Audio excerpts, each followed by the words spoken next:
ஐயனார் துணை அடுத்த வர எபிசோடில் பார்த்தீங்க அப்படின்னா நிலாக்கு எல்லா விஷயமும் தெரிஞ்சிருச்சு. நிலா போய் அந்த வாழை வந்தான் அப்படிங்கிற போலீஸை போய் பார்த்து எல்லா விஷயத்தையுமே தெரிஞ்சுக்கிட்டாங்க. இதனால பார்த்தீங்க அப்படின்னா சோழனை தனியாக கூப்பிட்டு வந்து பேசுகிறாங்க. சோழன் வந்து பார்த்தீங்க அப்படின்னா எல்லா காரணமும் சொல்கிறாங்க.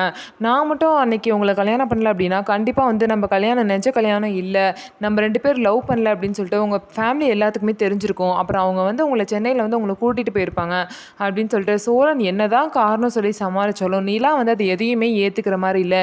நிலா பார்த்திங்க அப்படின்னா அவங்க பட்ட கஷ்டத்துக்கு சோழனை போட்டு ரொம்பவே வந்து திட்டுறாங்க.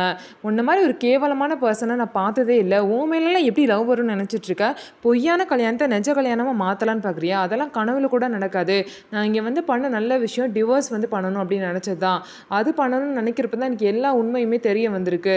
எப்படியாவது ஒன்று டிவோர்ஸ் பண்ணிட்டா அவ்வளோதான், அவன் பக்கமே நான் வரமாட்டேன் அப்படின்னு சொல்லிட்டு ரொம்பவே வந்து நிலா கோவமாக சோழன் கிட்டே பேசுகிறாரு. சோழனும் எப்படியாவது சமாளிச்சிடலான்னு பார்க்குறாங்க. ஆனால் நிலா வந்து கோவமாக சோழன் கிட்ட பேசிட்டு அங்கே இருந்து டென்ஷனாக போயிடுறாங்க.